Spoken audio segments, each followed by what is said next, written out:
It's Cleveland Sports Tonight at the Bop Stop with guests Mary Kay Cabot and Paul Hoynes. Musical guests Nathan Paul and the Admirable. Contributions by Nathaniel Klein.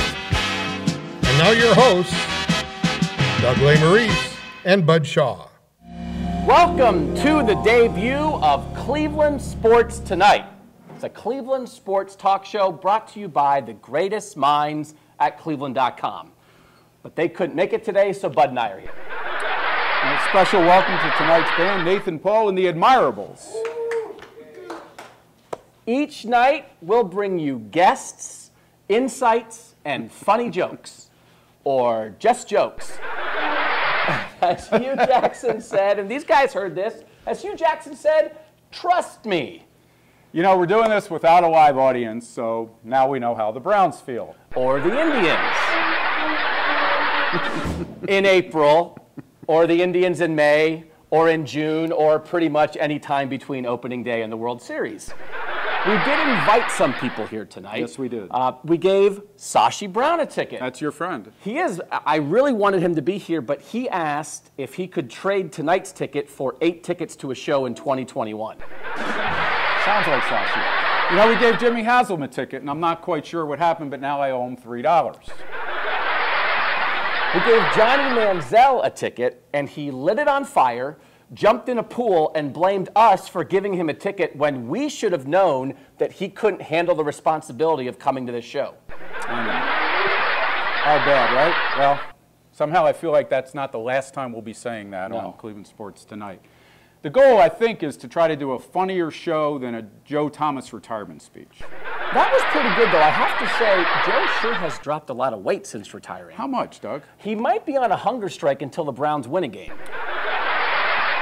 You know, we really should take a few minutes to congratulate Joe on an amazing career. When he held his press conference, he had a good time joking about the absurdity of his time with the Browns. Talked about everything from Johnny Manziel in Vegas, to Ray Farmer texting the sidelines, to the 2 days Rob Chudzinski spent on the job. And we'll have to forgive him for a little bit of an exaggeration. I believe Rob stayed 3 days. I do think 3 days. Bud, you might have heard this. The band might have heard this. You heard about LeBron James? Little upset with Nick Saban and Alabama football for copying his video in a barbershop, right? Everybody knows that. To get back at Saban, LeBron said he's going to copy him. He's going to win a title this year and celebrate without showing a single human emotion. Just like those guys right now. You know, what's going on with Cavs guard Jordan Clarkson these days? He said on the Road Trippin' podcast that he believes the dinosaurs were the pets of much bigger people who walked the earth millions of years ago. I mean, keep in mind this is the same podcast where we heard crazy theories like Kyrie Irving and his flat earth thoughts, right? Yeah. I mean, it's the equivalent of Ray Farmer thinking he could win in the NFL without wide receivers. Oh. Jordan Clarkson did say that he thinks people were 3 times the size of dinosaurs. That means people were, what, 50 feet tall? Talk about bigs. Who plays point guard on that team? Kendrick Perkins? That's what I was going to say. Clarkson also said he doesn't discount the existence of mermaids and that he thinks the moon landing was fabricated in a Hollywood studio. I mean, why would astronauts of all people go along with such a sham? To quote Clarkson, he said, they just needed something to believe in back then. Said the man who believes dinosaurs played fetch and mermaids can hold their breaths for thousands of years. Wow. So we don't want to be too critical of Clarkson, though, right? But last week, Clarkson wanted to see a documentary at the Cleveland Film Festival, and he was disappointed when he learned they weren't showing the Flintstones. I heard that. Did you guys hear something Flintstones, like that? you got to watch the Flintstones. All right, well, listen, we have a great show tonight. We have Browns writer Mary Kay Cabot with us. Paul Hoynes, who's been covering the Indians for 1,000 years when dinosaurs roamed the earth. And now enjoy some Nathan Paul and the Admirables.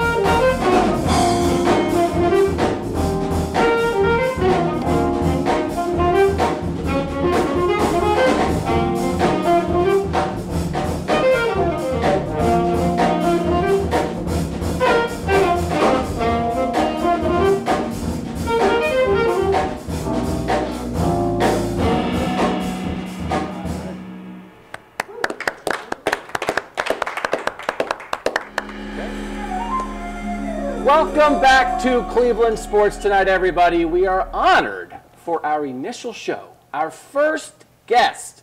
Bud, when you and I were talking about this, we said, who can we get for the first show? We said, we want Mary Kay Cabot. And here she is, the Browns writer for Cleveland.com. Mary Kay, thank you for coming to Cleveland Sports Tonight. Thank you for having me. I'm honored to be here. We think you are the best Browns writer in the business, maybe best NFL writer in the business. Are you with me there, Bud? I think I have to be, Doug. Yeah, you are. She's sitting right here. You have to say that. But Mary Kay, how long have you been covering the Browns? I have been covering the Browns since, since Paul Brown was around, really. So, yeah, no, I've been covering the Browns forever. Since the late 1980s. Wow. Now, I started in junior high, but nevertheless. Yeah, of course you Wow. did. Since the late 80s. Because to me, when I think Browns, Mary Kay, I think Mary Kay Cabot. And so I can't believe that you almost picked Hollywood over the Browns. You were that close to going out to California to try to be a TV writer. How did that happen? All because she would hope to someday see an 0-16 season. Yeah, she wanted to stay for that. And now you're on TV. Yeah, and I must say that I'm so happy that it worked out the way that it did, and I'm still here covering the Cleveland Browns. So let's just preface it with that. Wow. But, yes, one of my best friends from college went out to Los Angeles, and she was working for 20th Century Fox, and I would go out there back when I was covering the Cleveland Force many, many years ago. And I would go out and visit her, and, we would do all kinds of, Hollywood things. And I wrote a column about it once. And, Really? just about, us bopping around out in Hollywood.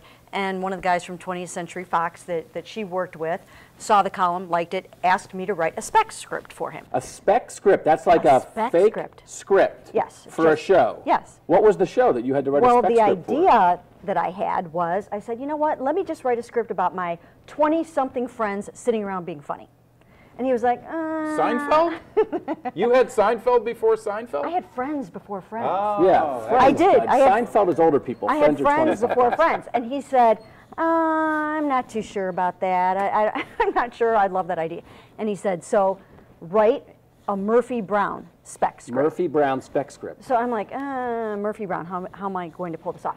So I took all the dialogue that I was going to put in my 20-something show, Okay. the precursor of Friends, and I put it all into the Murphy Brown spec script.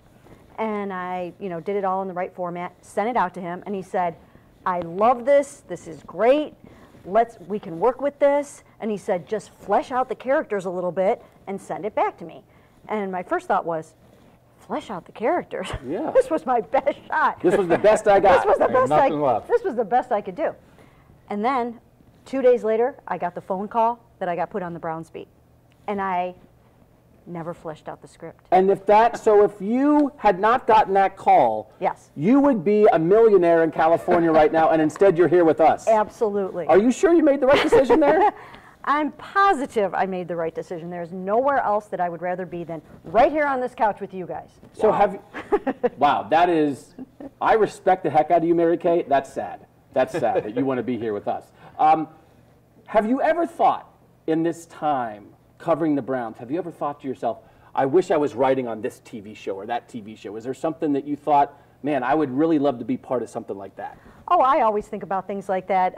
When I watch Modern Family, The Middle, Parks and Rec, even Seinfeld and all of those shows. Yeah. That would have been in the genre that I would have loved to have done. Wow, it's interesting, the path not traveled. I'm sure, but think about it, Bud, she could be in California right now thinking, I wish I were covering the Cleveland Browns. Yeah. Absolutely. Yeah, it would be And a tough thing to live with every day. Yeah, I have Yeah. gotten to cover 4 victories in the last 4 or 5 years. true. So, Right. there's a That- lot of good here. That's 4 more than if you would have gotten to be in Hollywood. Yeah. That's right. So, It's a shame they couldn't have canceled the Browns season after, Oh, that's 12 right. episodes like they do some TV shows. There yeah, you go. the Browns pilot would have been canned, right from the start. Hugh Jackson would not be on year 3 in Hollywood.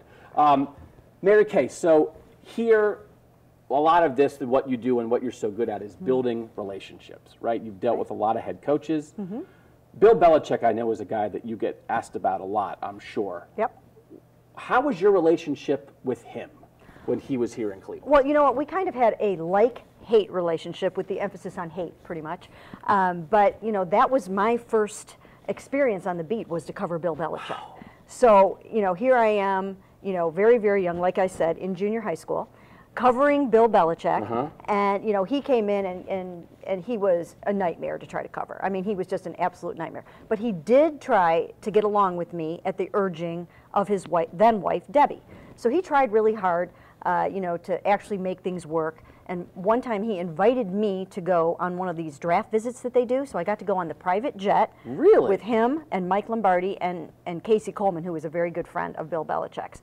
So, you know, here I was, you know, in my 20s, overwhelmed with this whole experience of covering the Browns. And I got to, you know, board this little little black jet. And, you know, he asked me, you know, which of the lunch choices did I want? And I chose the salmon. And, and he dropped an F-bomb on me and got like really mad because he really wanted the salmon. But he gave you the salmon? He gave you the salmon? He let me have the salmon. Wow, that shows me something. And where did you go? And then we went to New Jersey, and I think the player that we visited ended up in jail shortly thereafter. But that's neither here nor there. Yeah. But he, you know, he was playing his headbanging music in the car, and I think he stopped to get a haircut. So, I mean, it was a... You got a haircut with Bill Belichick? Well, he got the haircut. He got the haircut, okay. Wow. So did you gain like, were you guys like playing Uno on the flight or hanging out and like... No, those guys were all business, and, you know, and they didn't make it like super comfortable for me. You know what I mean? Yeah. Like when they stood and watched the player work out, you know, they didn't say, hey, come and stand over here with us. So I really didn't know my place in the whole thing. But the point is, he tried. I mean, there was a point back in the day where he actually tried to make the whole media thing work. Wow. One time when I was a baseball writer, I went to Terry Francona's house, and he got me a sub. But he didn't take me on a plane. So that was the closest I got. Well, Mary Kay, I will say that you have outlasted all these players, all these coaches and managers in Cleveland sports that have been fired over the years. So in honor of that, Bud, what are we going to do to Mary Kay? We're going to put her on the hot seat. The hot seat. All right.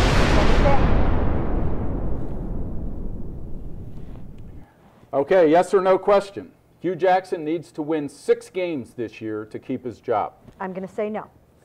Tyrod Taylor will start blank games this season. 12. Wow. The Browns should draft blank, #1 overall. I'll live to regret this, but I'm going to say Josh Allen. Oh, boy. Johnny Manziel will start again in the NFL, yes or no? Oh, that's a tough one. I'm going to say no. Of all the former Browns head coaches that you covered, which one do you think should be back in a head coaching job again? Well, because he only had 3 days, I'm going to give it to Rob Chudzinski. He definitely deserves 4 Not days. Eric Mangini. Not Eric Mangini. Interesting. Mary Kay Cabot, thank you for surviving the hot seat. Thank you for being our first guest here on Cleveland Sports Tonight. We'll be right back with more. Now, Nathan Paul and the Admirables. That was really, really good. This is the part where the host leans in and does like a little talk at the end of the thing, and the audience wonders what we're talking about. Yeah. I was just watching the Larry Sanders show, the old one. Yeah. And he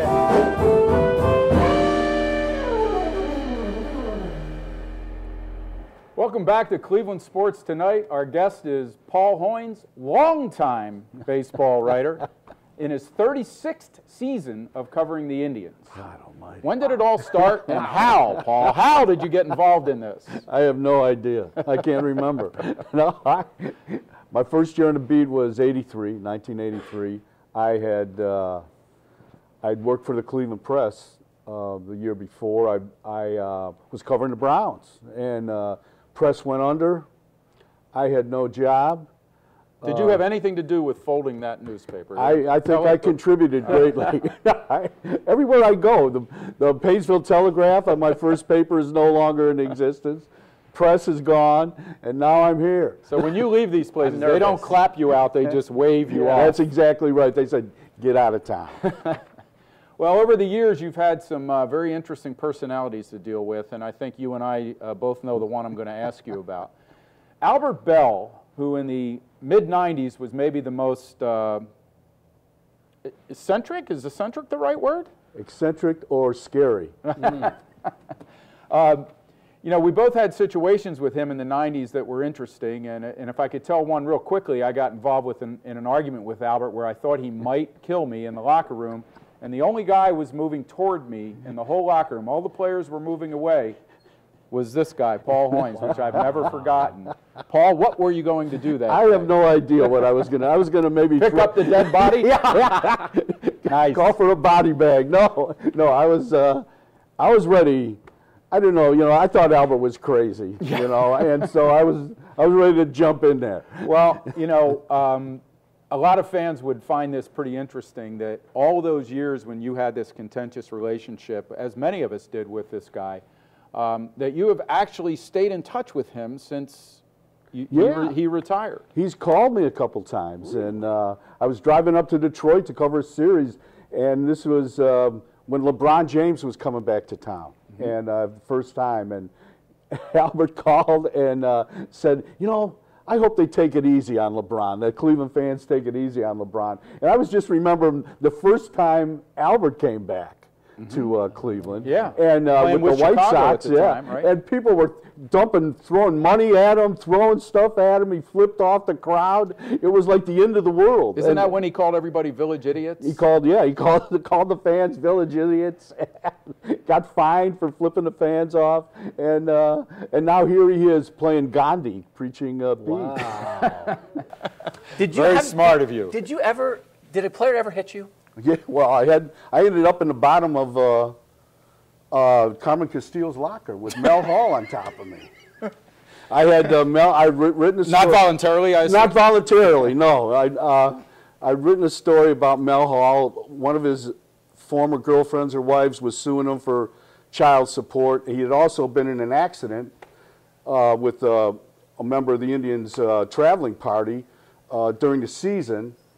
And he got knocked out for the season, got a separated shoulder, and he turned around and sued the driver of the car, the Indians employee. And so I wrote this story, I combined those two little interesting items in a story. I come walking in the locker room Sunday morning, and Pat Corrales was a manager, and he says, "You better get out of here. There's a bounty on your head." I turned around and was walking out the door, ran right into Mel. So, and he goes, he was, it was just like, I was standing there and I couldn't do there was nothing I could do.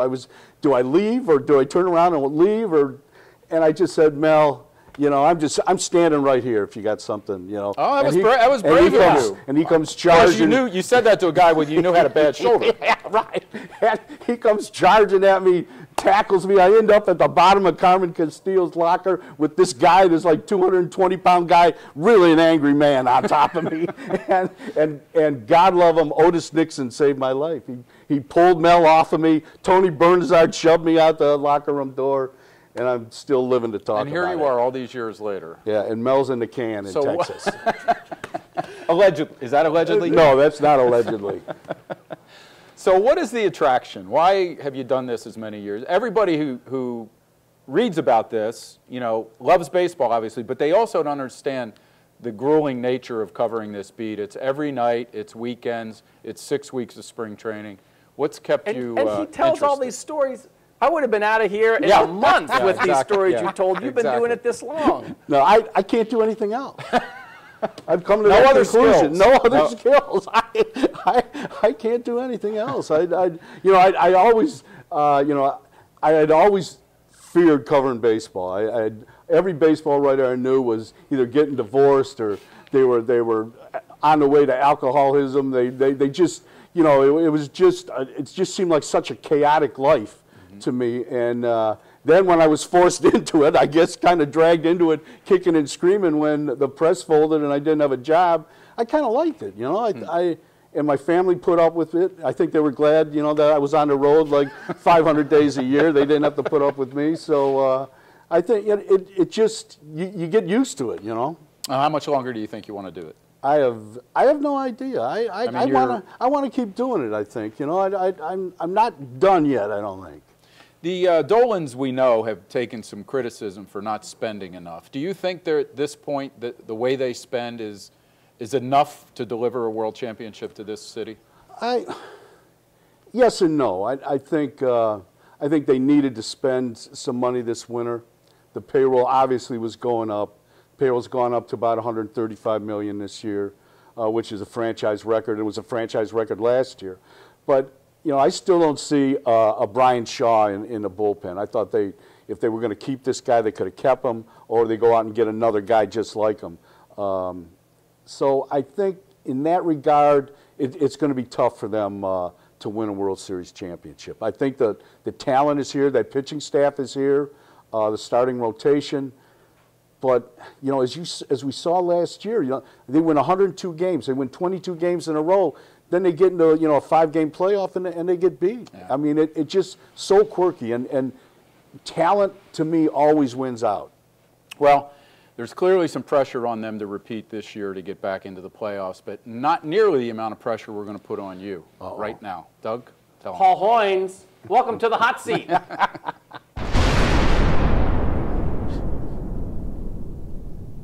Paul Hoynes, 5 quick answer questions for you. Number 1, will Trevor Bauer at some point in his career be a Cy Young contender? I think he's a Cy Young contender right now.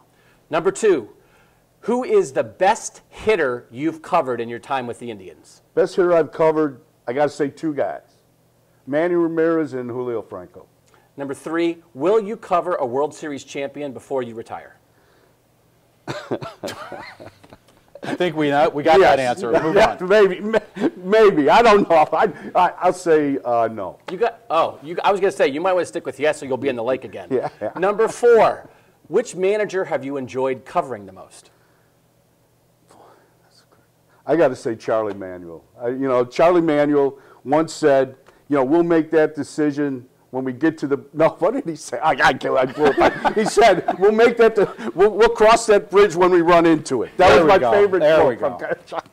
And number 5, will Francisco Lindor sign a long-term contract in Cleveland? No. That's the end of the hot seat.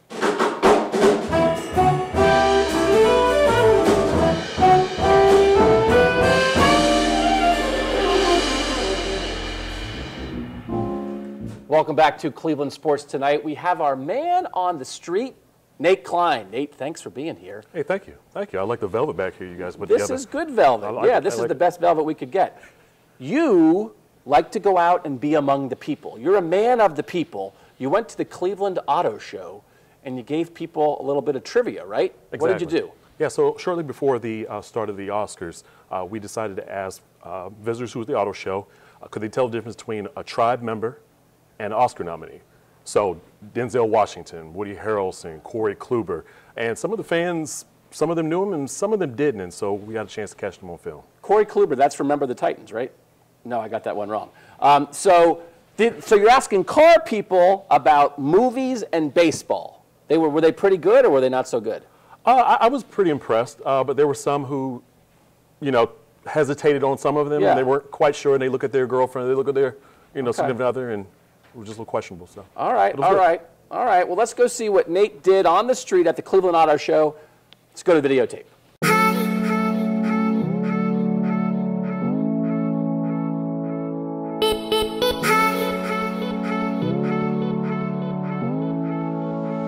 Cody Allen.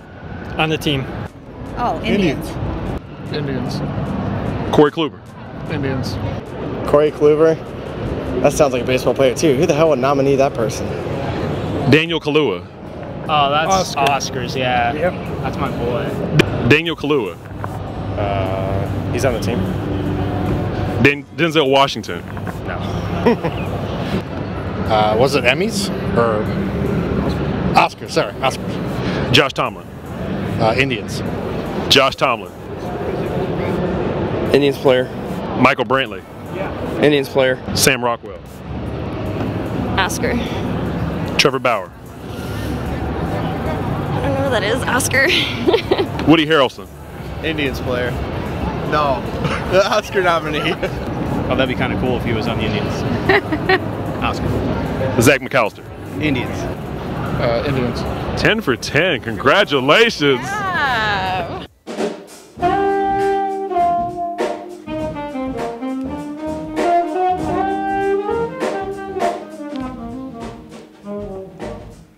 Nathan, Paul, and the Admirables, they are the best part of this show. How good is that band, bud?